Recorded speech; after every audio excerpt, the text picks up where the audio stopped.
Okay, well, welcome to this week's episode of I Think I'm Human Too. We are in Sweden, and if you're watching and or listening, you're going to hear another voice. His name is Erik. Fun fact, we are actually blood related. A lot of people don't believe that. You couldn't tell by just looking at us. Yeah. Well, we can't tell what you are. We're just looking at you. You're white, you're Italian, you're Hispanic, I'm everything. You're black. Whatever you need me to be. Babe. You're all the above. So Erik is actually my dad's nephew. So our dads are brothers. Yeah, Billy Boy and Johnny. Yep, full blood brothers. And Erik has lost his mom. So we are in Sweden together. So I kind of want to give a little bit of a backstory. We're here because actually we're filming on Tuesday. This is a year from the day that we buried my father. And last year, I know, crazy, right? Yeah. Years fly.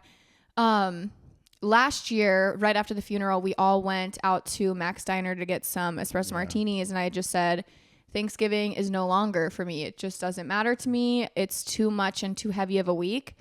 And so I said, for my future, I will not celebrate it. And Raphael and I will take that week to do whatever. Yeah. Celebrate however we choose. And we love to travel. And taking a week off, it's kind of easy during Thanksgiving week because a lot of people have the Thursday, Friday off anyways. So we're like, this will be like our one actual vacation every year where we take the full week. He takes the full week off, blah, blah, blah. And then it transpired into a family trip. So here we are. Yeah, well, we were a family then, and we got to keep the family going. Right. Yeah. So it's funny here because this is going to be coming out on Black Friday back home. And when we got to Sweden, they call it Black Week. Black Week. No Black Friday. All the signs say Black Week. Yeah. Because I'm sure they don't celebrate, like, Black Friday is not really a thing, but I'm sure like the brands are like, let's get it on the deals. Yeah, so they we'll don't just celebrate Thanksgiving either. Yeah. Considering there's no pumpkin pie here. Well, considering they didn't steal land and need a national holiday for it. True. But okay, so today's episode, I really want to talk about dealing with grief through the holidays because I feel like the holidays are the toughest time, whether you lost someone around the holidays and or you lost someone in general. Like the holidays are the one place where you do get together with your family, you celebrate, I don't know, your dad wakes you up on Christmas morning, whatever the hell your traditions are. When you lose a piece of your pie, it is very heavy. But both of us have lost someone. And not only just somebody, but we lost a parent right before the holidays. So in general, not only are you mourning them on the holiday because you're just mourning them, but also you're going through the traumatic anniversary of death. So I wanted to have Erik talk a little bit of what he went through and your storyline. Yeah. So right after Thanksgiving, my mom went into the hospital with like a heart condition and stuff like that. And she was there for 3 weeks. She passed away, unfortunately, and she passed away on December 23rd. So that was obviously Christmas Eve is the next day. Yeah. So that was very hard for the family. I remember just going into the hospital thinking we didn't think anything. We were like, something's like we didn't know. Yeah, we didn't even know ourselves because she never went to the doctor. Obviously, I mean. She wasn't that kind of person to go get checked up often. What was kind of her storyline? So she just wasn't feeling well and went into the hospital, or she went into the doctor? So a year previous, she was having a hard time breathing. So she went to the hospital, and they told her that she was having heart problems and she needed to stop smoking and eat healthier and stuff like that. Yada, yada, yada. Smoking cigarettes? Yeah, she was a big smoker. So I don't remember that about her, but... Well, that's good. I don't remember that. That's interesting. After that, she quit. So she quit immediately after she got out of the hospital that first time. Which is good, but she had done too much damage to herself in her life that it just didn't matter anymore. So eventually her body just kind of wasn't in the fight anymore. And then, okay, so when did she originally go in? 3 weeks before she passed, right? 3 weeks before she passed, she went in. And I remember them saying she was like on an up, right? And then she moved into a care facility for a little bit? Yeah, so eventually she got into, they put her in a medically induced coma for the first 2 weeks. Then she got better and came out of it. And then after that, she went and spent 4 days in an aftercare place, where they could watch over her, give her medicines and stuff like that. That place didn't do a good job. That's a very big factor into why she passed. Really? Yeah, blood thinners.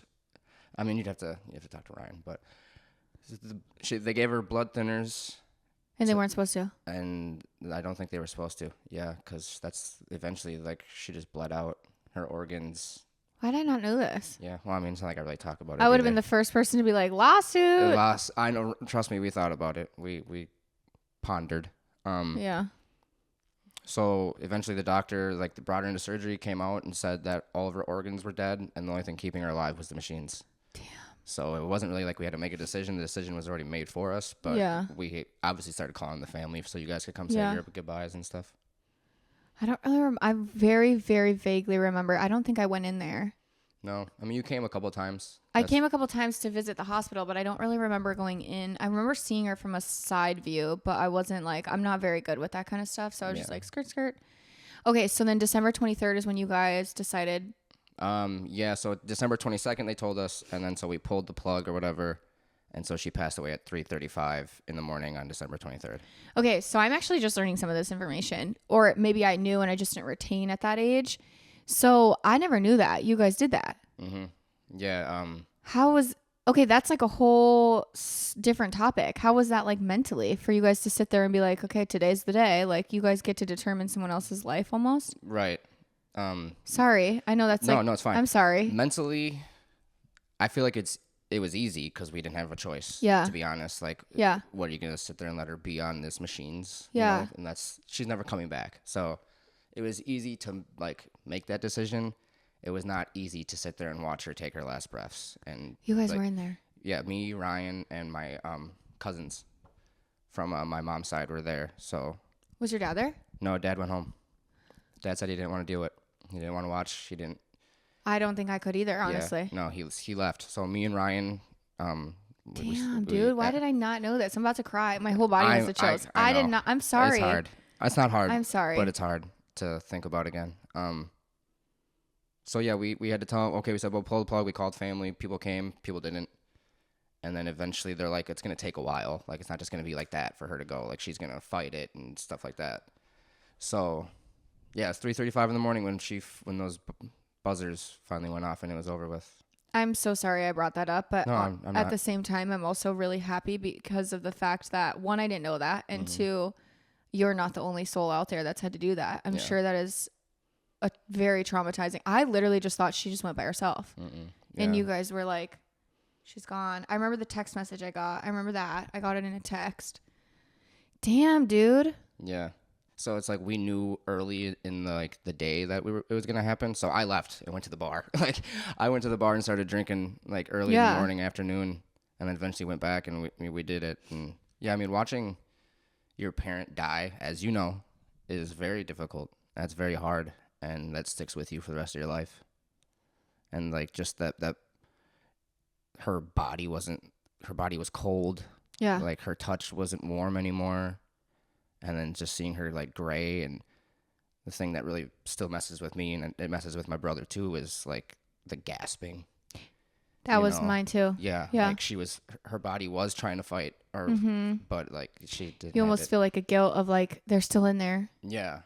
That was when, so Erik was actually with us on the trip that we lost my dad, and you were close with my dad too. Like everybody, like I say this all the time, you can't hate Bill. Bill is a soul that like is just. He like forces you to love him. He's a very sweet man.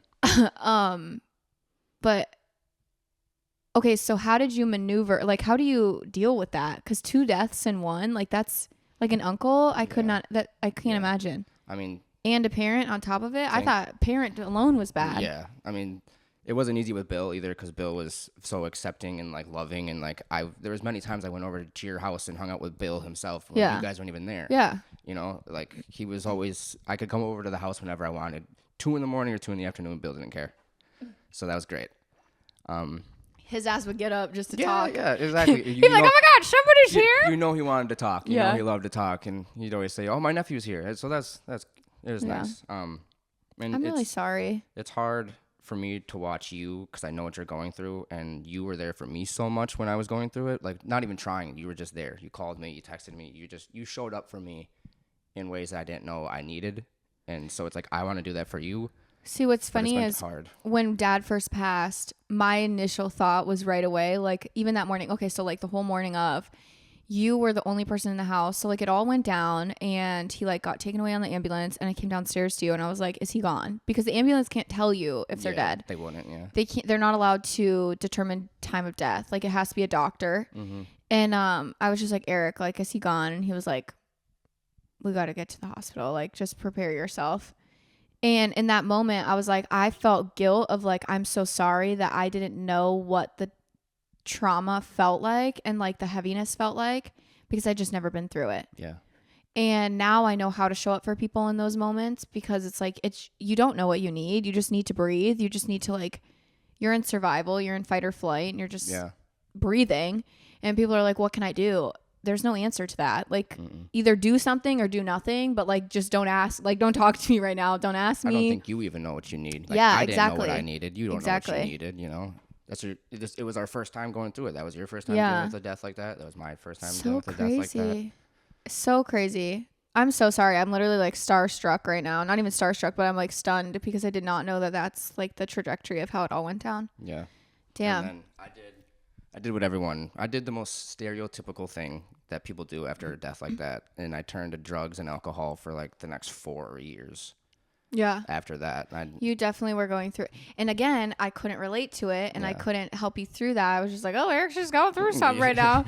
Because in my mind, and that's something like when you lose somebody, I got a comment in one of my it was a DM and someone was like and they were being nice. It wasn't like they were being mean, but they were like, it's so happy to see that you've moved on. And to me that like stabbed me in my chest because I was like, moved on. Like you do move forward. I think forward is the better word. And again, they meant no ill will, but it was a hard thing to hear. But then looking back, I'm like, yeah, you were pretty rough for quite a while. And to me, I didn't even relate the two because I was like, that's so long ago, like, you know, but going through it now, I'm like, even just at a year, it still feels so fresh. And I'm just like, how has it even been a year? To think of like 10 years down the line, I'm like, how are people still doing it? So it's easier. It'll be 8 years next month. That's crazy. It does get easier. It does get easier. It's the one thing you don't want to hear at the moment is that time heals all wounds. This will get easier. Things like that. I didn't want to hear it at the time. And it's the truth. At the end of the day, time heals all wounds. And life keeps going. No matter what. And that was another really tough thing is my world was just shattered. And everyone else's worlds are just continuing on. Like it's so going to the grocery. Yeah. Like you felt that, you know, like you were just so down on life at that moment, but everyone else around you was like, they have to continue on. Yeah. And it is true. And exactly like what you said, I don't think time necessarily heals it. I definitely think it's a hole in your heart for the rest of your life. Yeah. But I mean, it's like a scar. Like you're always going to have a scar there, but it does heal up. It's no longer bleeding. It's no longer, you can flick it. You can scratch it. It'll be fine. Yeah. And I feel like I'm kind of in the scab phase. I mean, I know eventually we'll get to a scar, but it is a lot. It's hard. And again, especially through the holidays, because in general, that's the time that you see your family or you go home to see mom and dad. And when mom and dad's not there, like it's a whole new world. Okay. So what was your next few days? Because you had just said the next day you literally had to get back on because you're an uncle. Yeah. So, me and my brother the next day, actually, because it was the 23rd. So the next day was Christmas Eve. So the next day we had to go pick up his two oldest kids and tell them that their grandma had passed away. And then the next day we have to celebrate Christmas. Like we have to put on a brave face for the kids so that Christmas isn't ruined for them like it is for us. Yeah. Just like Thanksgiving is for you. Yeah. So that was really difficult. Like, okay, sorry, because now I'm just nosy. How does that go with the kid? Because obviously I didn't have any children to tell. Right. How did the kids take it? So we picked them up and we just took them to a parking lot and... Took them to a parking lot. We just took them to a parking lot and like we turned around and we just told them that grandma's gone. In the car? Yeah, we just told them and then we all kind of got out of the car and just like hugged and just, they were bawling obviously. Like Kylie was 7, Cameron was like 10. Yeah. So like, and I couldn't even like keep a brave face. I was bawling immediately. Did he have to tell them or did you get it out? We tried to tell them together, but I think he did it. Right? Yeah. I mean, it was his kids. God, I can't imagine. So it's like our worlds are shattered at that moment, and now we're shattering their world that their grandma is gone. Yeah. And now here's Christmas. Merry Christmas! Here's your presents. Stop, that's not funny. That's funny, though. That's fucked up. I can't imagine though, because exactly like what you said, your world is just shattering. And then also when you look at two little faces that like you love so dearly, that's just natural instinct, whether they're children or adults, you want to protect your loved ones. Yeah. To sit there and have to share with them something along those lines, I can't imagine. That's Unfortunately for the kids, they were there the day she left for the hospital because the ambulance came. So the kids saw her go into an ambulance. So they knew something was wrong. But this entire time, my brother was telling them, Grandma's going to be okay. She's just giving them updates, but not telling them really what's happening. So they had no idea. They thought she was okay up until that moment, or she was going to be okay until that moment that we told them that. I mean, everyone kind of thought that too, though. Yeah.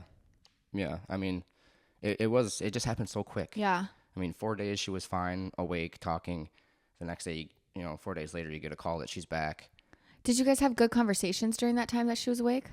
It's my biggest regret in my life, as I was obviously sitting there praying to God to give me my mom back. And then he gave her back to me for 4 days, and I wasted those 4 days thinking she's going to be okay. I didn't talk to her. I drove her to the place, from the hospital to the aftercare place. She wanted McDonald's, and Cutie. I said, Mom, I'm not giving you McDonald's. You just got out of the hospital. Da, da, da. So our last conversation was us arguing. Over McDonald's. Yelling at each other because I wouldn't bring her to get McDonald's. Oh, we're going to eat McDonald's everywhere we fucking go, Mary, okay? Especially in Europe. We're eating it. Right. Damn, I did not know that. So I didn't see her. I didn't talk to her because I thought my mom was back and I can go back to living my life. Yeah. I mean, I was 23 years old, so it's like yeah, you were young. Just want to get back to my life. Damn, 23. How old was she? She was 54. That shit's crazy to me. She would have been 61 this year. She was my dad's age? Mm-hmm. Really? Yeah. I didn't know that. How do you feel with okay, so you've had quite a long time to process. Yeah.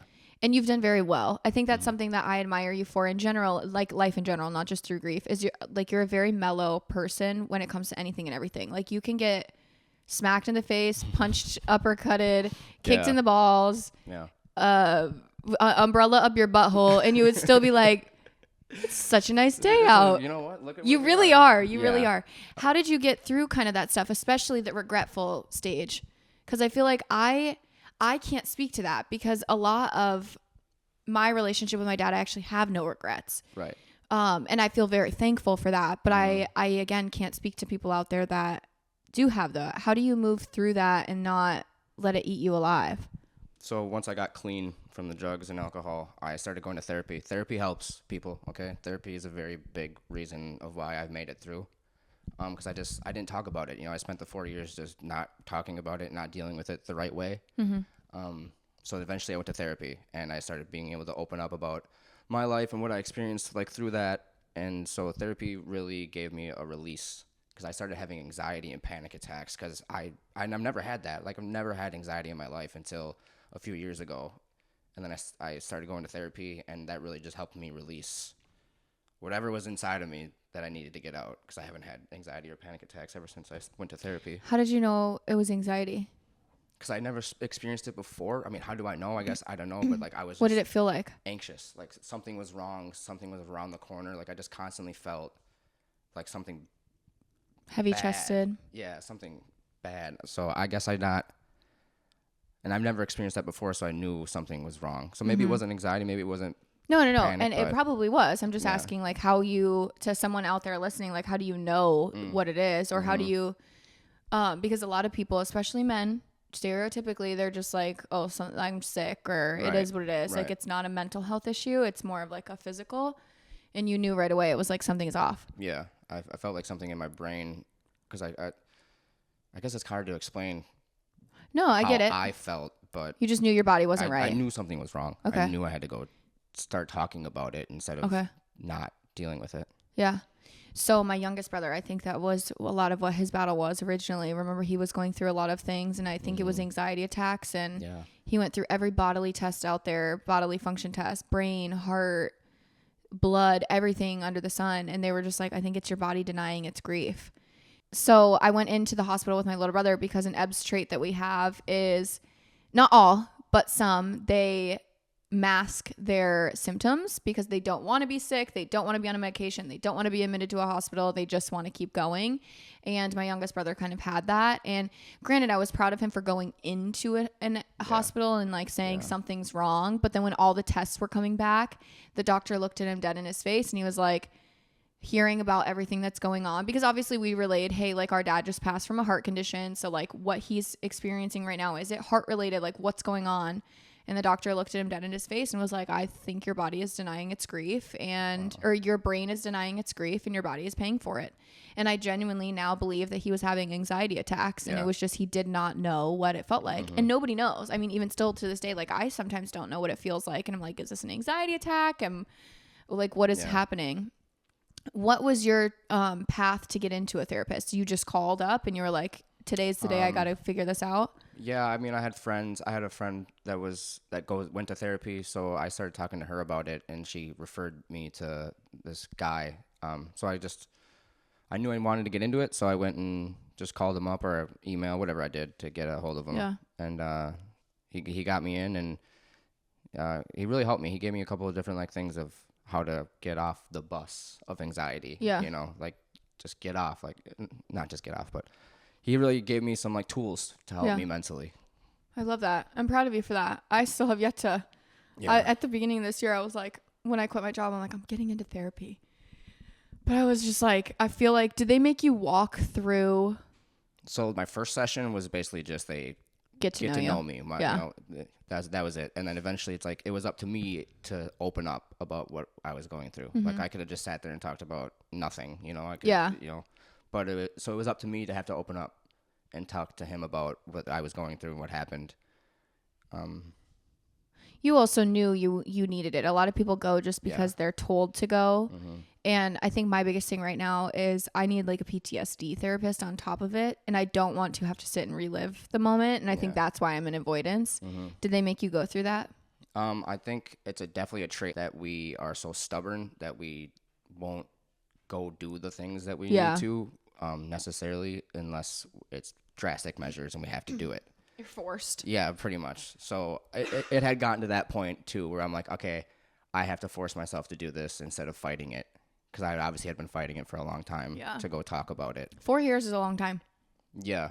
I mean. It goes quick, especially after grief. We just said that, like, time flies. But I feel like it flies even faster after a death. I don't know why. I can't believe it's going to be 8 years. That's crazy. It's nuts.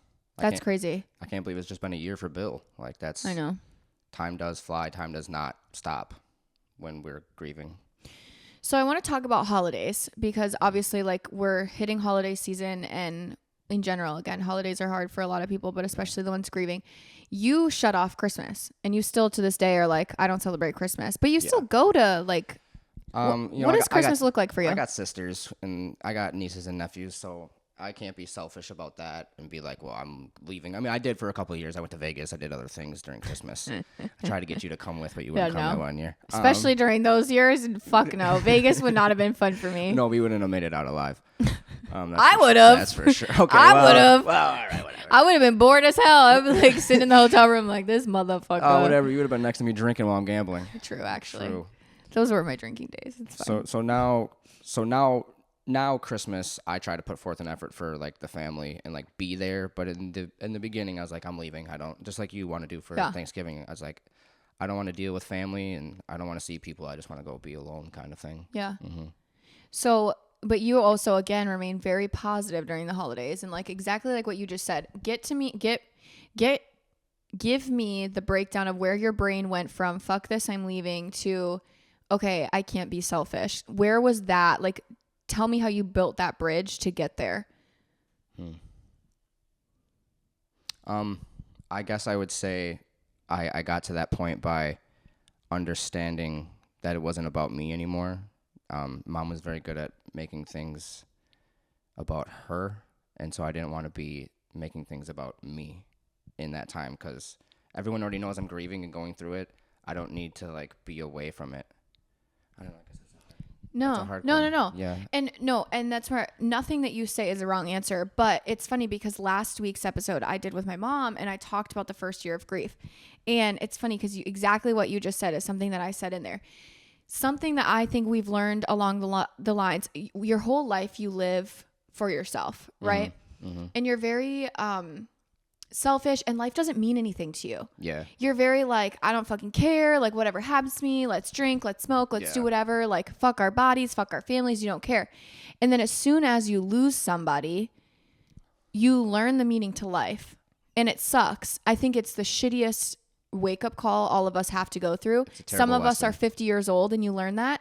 I mean, my dad, I don't really think he even understood it. I mean, who did he really lose other than his dad? But he lost him at 8 years old. Yeah, like too young to really to understand. grasp like what life really meant. Yeah. And I was saying in last week's episode of like, then as soon as you lose your mom and like when your mental comes out of the hate for the world, you go into how can I live for her? And you come from selfish to selfless. And that's when you really start living. And I wish we were taught that as children of like, this life is not about us. It's not about your education. It's not about what you can bring to the table. Well, it is about how you show up to the table. It's not necessarily what you provide at the table monetarily or food or whatever. You get what I'm saying? Yeah. But it's crazy that you just said that because it's exactly what I've felt and what I've said. And it's crazy to even think that like that articulates and shows in multiple realms. It's not just every day to day. Like that's for the holidays. Like you had to get out of that mindset of like, it's not about me anymore. Like I need to be the person that my mom was. I need to show. And that's kind of how I've been feeling of like, dad was very giving, very loving, very, I won't say accepting of everybody, but he was just like, you could tell him anything and he was a shoulder for people. Absolutely. Even if he didn't agree with you, he would still listen to you and he was respectful and he would try to understand. Yeah. And that changed my life when I was like, when I lost him, I started to really realize how precious time is and that's not about us anymore. And I love that you hit on that. I know that it was kind of like a harder question. I didn't mean for it to be, but it is one of those where it's like, you just got to shut up and realize it's not about us anymore. Yeah. I mean, I spent 4 years being about me and not being home and being away from people and shutting people out. So it's like, I was also ready. I wasn't ready to open up and be with family for a long time until I was ready. So you're not ready until you're ready. Yeah. And that's okay. You don't know when you're going to be ready. So it also definitely a flip of like, I miss my family. I miss spending time with the people I love and the people that love me. Yeah. And I wasn't. So I wanted to also start creating relationships like with your brothers. Like I didn't ever see Aaron and Andrew very often. Now I see them more than I ever did in those years, So it's like I want to also leave a presence behind in your guys' lives, because someday I'm going to be gone. Someday you're going to be gone. So it's like I don't want you to think of me as like he was never around. Who's like, Erik? Yeah, like so I want to be present in my family's lives too. Yeah. Family is the most important thing in the world. And you really feel that after a death. So that was kind of what woke you up out of that 4-year trance. It was the family. Just kind of missing people. And I knew I didn't like myself anymore either. So it's like I wanted to be better. I wanted to be better for mom, for my dad, for my brothers and my sisters, for you guys. It's like I was done being selfish and I needed to be a man now. Like I was 23. I was still a boy. I was still just a baby. Yeah. And like going through something like that's crazy at that age. Not to give an excuse, but you're also the youngest. Yeah. So right there, naturally, you just have the selfish tendencies because you don't have anyone relying on you. Yeah. If anything, everyone's protecting you. Yeah, I was mad. I was mad about that, actually, that I was the youngest and I only got this amount of years with my mom and my brothers got this amount of years. So there was a lot of anger there, too. I had the same fight with Aaron because Aaron and I, right after everything kind of went down, like we started like bickering and like I could tell he just was holding something against me. And I was like, what did I do other than try to, like, I've done nothing but try to help and whatever.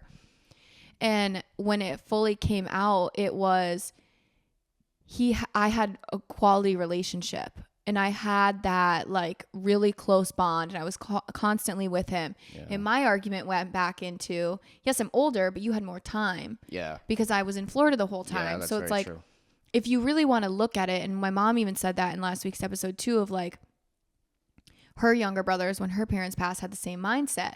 But my mom and her brother that are closer in age had a different mindset, and they were like, well, you guys got like the fun times with them. Sure. We were like ripped to shreds. So I think it is hard, but it is very important to say you cannot compare apples to oranges. You cannot compare relationships to another relationship. You cannot compare a parent. Even at the end of the day, like as a parent, I'm not a parent, but I have 2 dogs. My 2 dogs are different dogs. Like you have to parent them differently. You have to speak to them differently. You love them differently.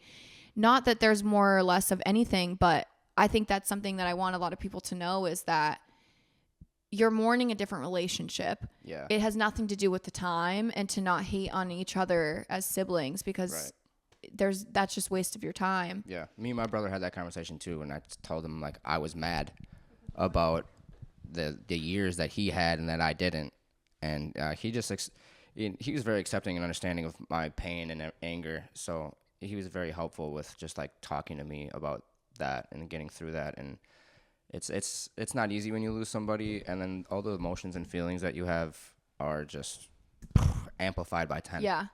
And it's new. Very new. That's the other thing that I think I really try to articulate so freaking much and just emphasize. These are all new feelings, especially on day 1 and person number 1. Like granted now, knock on wood, but like the day that I lose my mom, I'll feel a little bit more prepared. Absolutely. Because you just know. And anything new in the world is just hard. But especially when you're feeling emotions that are brand new, you're like, wait a second. I thought I knew anger. I thought I knew depression. I thought I knew sadness. I thought I knew loss. Because I've had a breakup before. But like, no, it is just, it's all new. You've lost grandparents before, things like that. It's like, it's such a new feeling. Yeah. You're not ready for it. And you're more mentally prepared now for your mom, just like I'm more mentally prepared now for my dad when he goes. But it's still a new loss because it's a different person. I still know it's going to hurt so much. Like, it's not going to make it any less or more because I'm more prepared for it now. Yeah. I think the only thing is that my brain can at least wrap around what happens next. Yeah, you're prepared for that part. Yeah. Yeah. So, okay, if you could go back and you could talk to yourself in that moment of those 4 years, and again, everyone's time frame is going to be different. I didn't have...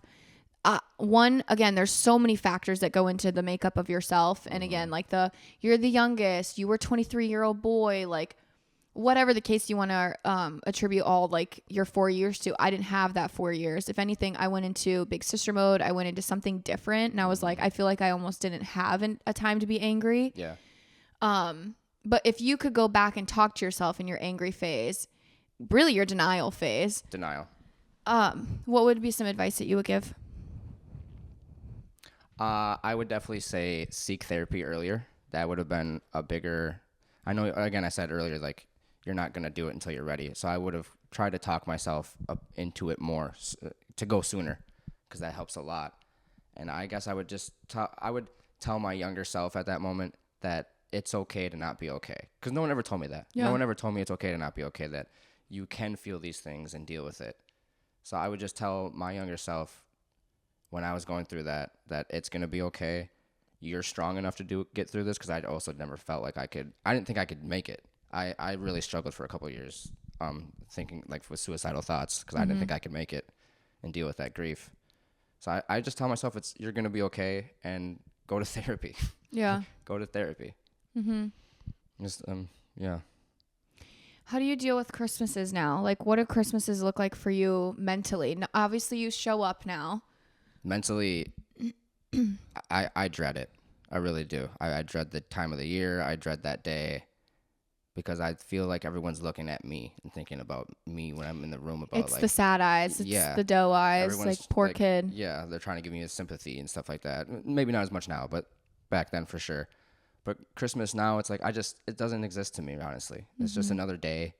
I wish I could go to work on it. It's like I just want to be able to like get away from that. I don't, because I want to be there for my family, but I just dread it. It doesn't mentally. I just don't think about it until like the day of. That's. What does the day of look like for you on the 23rd? It's been different every year. I think I know what's going to happen, and then it doesn't. Mentally. Do you take the day off, or do you work? So this year I will be working. Okay.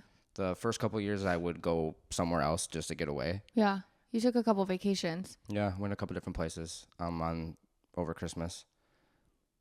What was your question? What does the 23rd look like for you? What does the 23rd look like for me? Yeah,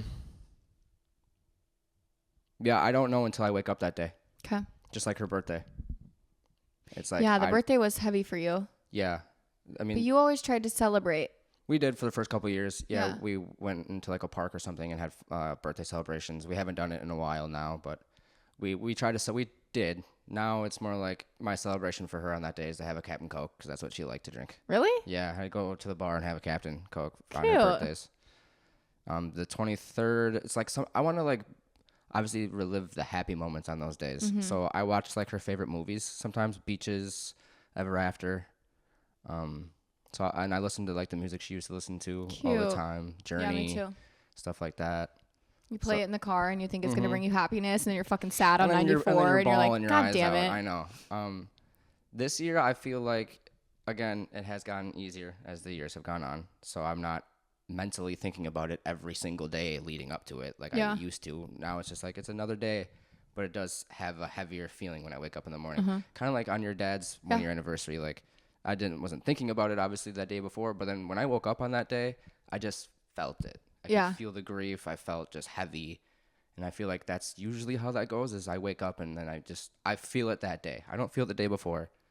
I wake up that day and like my brain, body they know. It's the subconscious yelling at you for sure. Yeah.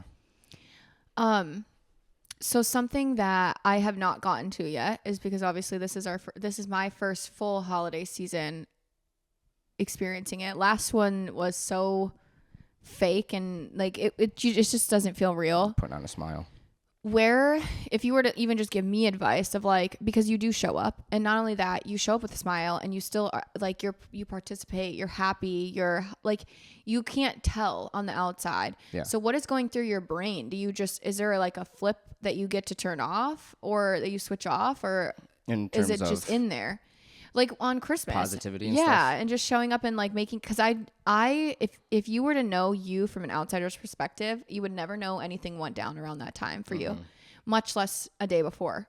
So mine at least was at the beginning of November, but I'm like, I still feel heavy and I'm still like looking around the room, much less I'm not going through the anniversary too. So what does your mindset look like there? On the 23rd? On Christmas, like on Christmas, like it's Christmas morning, you're with the kids and your brothers. I guess in that moment, my mindset is just to show up and look happy, be happy. Something Mom always said was, "There's always somebody out there in the world that has it worse off than you." And so she's given me a lot of those little good tidbits. So I try to remember that on that day, is that there's somebody out there that didn't get to have their parent for 23 years. There's someone out there that didn't even know their parent at all. It could have died at birth and stuff like that. So I try to just be happy that I got 23 years, happy that I get to be at Christmas with my family now.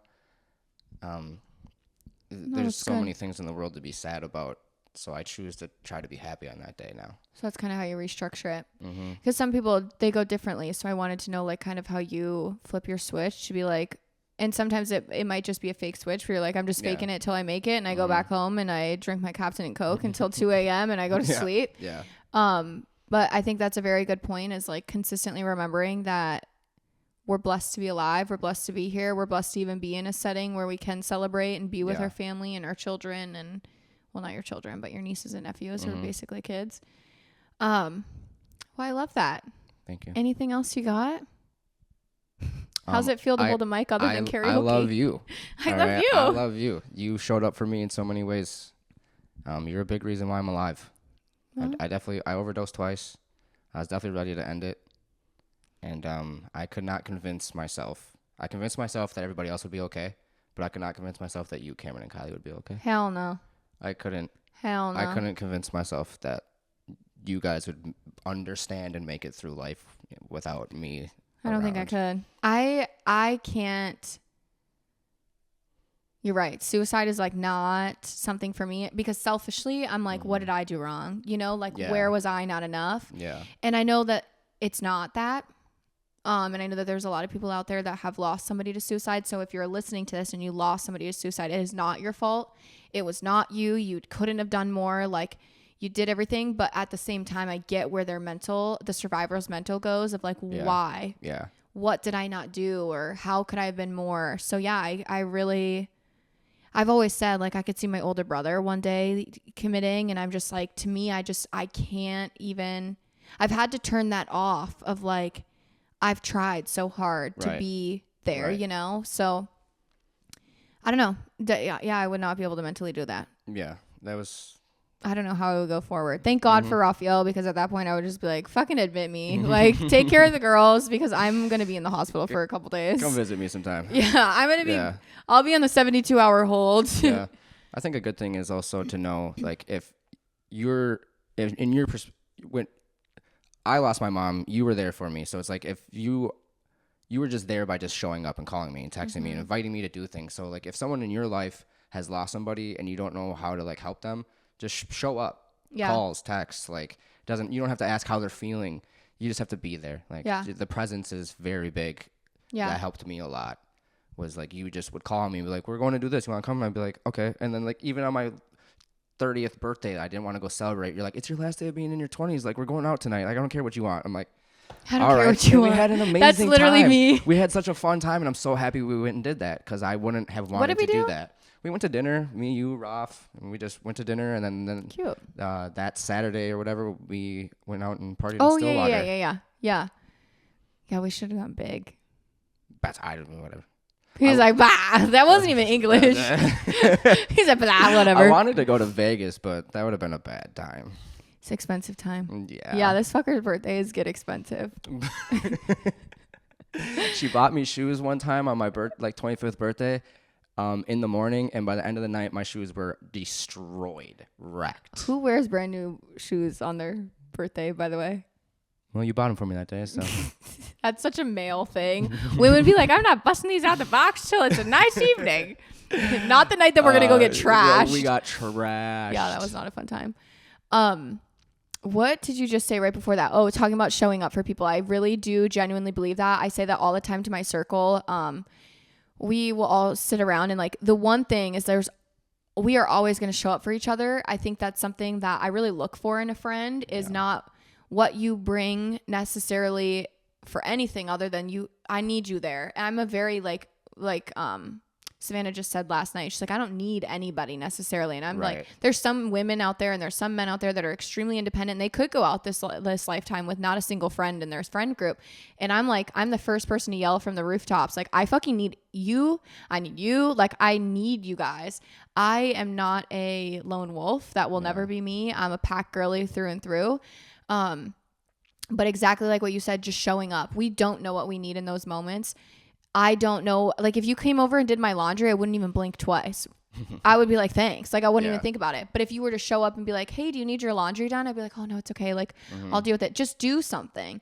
Or do nothing and just show up and be quiet and just be present. I do think you and I are very similar, where it was like, really Thanksgiving originally, why I was like, fuck no. We buried him on a Tuesday. Thursday, you think I'm going to go sit across the table with everybody that was in that same church and at that same cemetery with me, and they're going to be like, how's your day going? Like, no. No. And not only that, even if they were to have tried to hide it, there's no hiding it. There's no hiding that it's happened. It's real. It's uncomfortable. It's awkward. And I just was not... I'm not the person to go sit across from and just have you stare at me. Like, it just isn't that. Yeah. But I also wasn't in the mindset and ready to pretend like nothing happened. So at that moment, my mindset was, I'm just going to remove myself from this. And I think this year I was like, I know for sure I want to run, because now it's the first one that I've fully been able to process. And I still don't know where I am mentally. I still don't know if I want to go pretend like nothing's happened. I still don't know if I want to get the sappy sad eyes. Like, I don't know what I want. So we left. Yeah. And that's okay too. It's okay to handle things however, but it is your responsibility to make sure that you're not showing up to a Thanksgiving dinner or a Christmas dinner and making and ruining everybody else's time. Like, it is your responsibility to deal with the grief, not necessarily completely on your own. But making sure that during the holidays, if it is tougher for you, being selfish during this time, doing what matters to you, because again, you don't want to walk into a room and ruin everybody else's time. Like, that's not fair to them either. So making sure that if you are going to show up, you show up with positive spirits, a happy smile. You fake it till you fucking make it, especially if children are involved.